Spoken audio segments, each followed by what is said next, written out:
Élèves de Terminal S, bonjour, voici notre deuxième leçon sur les acides et les bases. Nous voyons maintenant les notions d'acide fort et de base forte dans l'eau.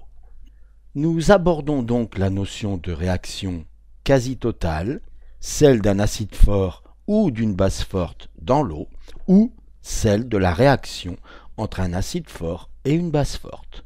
Enfin, cette dernière réaction étant très exothermique, nous envisageons les problèmes de sécurité qui y sont liés. Remarquez que l'on exigera de vous que vous sachiez calculer le pH d'une solution d'acide fort ou de base forte. Nous avons vu dans la précédente leçon que le produit H3O+ multiplié par HO- est une constante à une température donnée, et ceci quelle que soit la solution aqueuse considérée. On voit déjà l'importance des ions H3O+ et HO-. Pour étudier les propriétés de l'eau, on cherche d'abord à obtenir de l'eau très pure. C'est pourquoi on effectue une distillation. Mais l'eau pure obtenue contient peut-être encore des impuretés. On effectue alors une deuxième distillation. Et si les propriétés de la nouvelle eau pure sont différentes, alors on continue avec une troisième distillation, et ainsi de suite, jusqu'à ce que les propriétés ne changent plus, c'est-à-dire que l'on ne puisse plus enlever d'impuretés parce qu'il n'y en a plus. On obtient alors une eau que l'on peut appeler ultra pure. Cette eau ne contient aucune impureté, je peux donc penser qu'elle ne contient rien d'autre que des molécules H2O.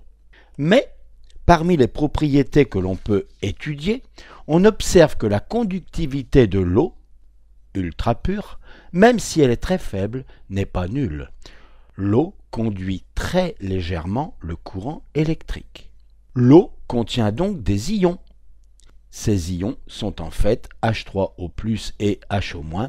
Ces ions ne sont pas des impuretés, on ne pourra jamais les enlever, ils font partie de l'eau, ce sont les ions de l'eau. Nous savons que H2O est base dans le couple H3O+ H2O et acide dans le couple H2O HO-.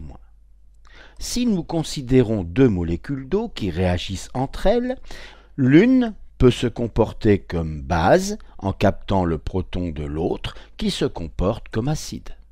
H2O capte un proton et devient H3O+, l'autre H2O donne le proton et devient HO-. On comprend alors l'origine des ions H3O+ et HO-, qui sont donc bien les ions de l'eau. Rien n'empêche H3O+, acide, et HO- base, d'échanger eux aussi un proton pour redonner H2O. Il s'établit alors un équilibre. Nous développerons cette notion d'équilibre dans la prochaine leçon. Cet équilibre se traduit par le produit ionique, c'est-à-dire H3O+ multiplié par HO- égale une constante à une température donnée. Ceci est vrai pour toutes les solutions aqueuses, y compris celles que j'ai créées dans la précédente leçon en prenant tout ce qui me tombait sous la main à la maison, y compris pour de l'eau pure, qui est un cas particulier de solution aqueuse. Comme les seuls ions présents sont H3O+ et HO- donc dans l'eau pure, l'électroneutralité de la solution se traduit par H3O+, concentration égale concentration en ion HO-, et puisque le produit de deux choses égales vaut 10 puissance moins 14, c'est que chacune vaut 10 puissance moins 7. Nous avons donc concentration en H3O+ égale concentration en ion HO- égale 10 puissance moins 7 mol par litre. La quantité d'eau qu'il y a dans un litre d'eau, c'est la masse d'eau divisée par la masse molaire de l'eau, c'est-à-dire 1000 grammes d'eau dans un litre, divisé par 18 grammes par mol, puisque c'est la masse molaire de l'eau, et je trouve 55,6 mol. Autrement dit, un litre d'eau, au sens de l'eau que de l'eau, c'est-à-dire de l'eau celle que nous avons appelée ultra pure, contient donc 55,6 mol de molécules H2O, 10 puissance moins 7 mol d'ion H3O+, et 10 puissance moins 7 mol d'ion HO-. Vous voyez qu'il y a quand même beaucoup plus de molécules H2O que d'ions H3O+, et HO-. Si vous comptez, il doit y avoir 556 millions de fois plus de molécules d'eau que d'ions. Nous parlons maintenant d'acide fort. Et nous voulons mesurer le pH d'une solution aqueuse d'acide fort de concentration apportée C0. Un acide est dit fort si sa réaction avec l'eau est quasi totale. Alors pour vous, ici, le mot total, en fait, ça veut dire une réaction qui est exactement comme celle que j'ai toujours rencontrée jusqu'ici, parce que jusqu'ici, vous n'avez rencontré que des réactions totales. Et pourquoi le précise-t-on aujourd'hui dans cette leçon? C'est parce que dans la prochaine leçon, bien sûr, vous avez peut-être deviné que nous rencontrerons des réactions non totales. C'est pourquoi on précise maintenant. Alors, bien sûr, vous allez savoir, puisque vous l'avez toujours fait avec des réactions totales, et donc c'est le cas, vous allez savoir donc établir le tableau d'avancement. Nous considérons un acide que nous écrivons sous la forme HA, qui par hypothèse est un acide fort. Il réagit avec l'eau, H2O, qui va être considéré ici comme une base. HA en tant qu'acide donne le proton et devient A-, alors que H2O en tant que base capte H+, et devient H3O+. L'eau, c'est une nouveauté également dans cette leçon, il y a plusieurs nouveautés dans cette leçon. L'eau, ici, est un réactif, mais c'est en même temps le solvant. Dans l'état initial, la réaction n'a pas encore avancé. Dans la solution de volume V, on vient d'introduire C0V mol de HA. On n'a pas eu le temps de fabriquer des A- et on n'a pas eu le temps de fabriquer des H3O+. Pourquoi on n'écrit pas 0 mais à peu près 0? C'est parce que vous vous souvenez que dans l'eau, il y a toujours des ions H3O+. Très peu, c'est pourquoi on écrit à peu près nul. Maintenant, au cours de la réaction, l'avancement vaut X mol. Et donc, combien reste-t-il de molécules HA qui n'ont pas réagi? C0V moins X. Combien de moles de A- ont été produites? X, et pareil pour H3O+. Dans l'état final, eh bien j'écris à la place de X, XF. Et là encore, peut-être vous n'allez pas comprendre parce que vous avez l'habitude d'écrire X max. Eh bien, c'est tout simplement parce que XF, c'est le cas général, et vous n'avez jamais rencontré que le cas particulier où XF, c'est-à-dire avancement final, était égal à l'avancement maximal, parce que jusqu'à aujourd'hui, vous n'avez considéré que des réactions totales. Donc ici, je pourrais, si je voulais, écrire Xmax. C'est la même chose. Mais je préfère écrire XF parce que je sais que maintenant, XF ne sera plus forcément égal à Xmax. Bien entendu, ici, je vais avoir C0V moins XF, qui vaut 0. Alors pourquoi ça vaut 0?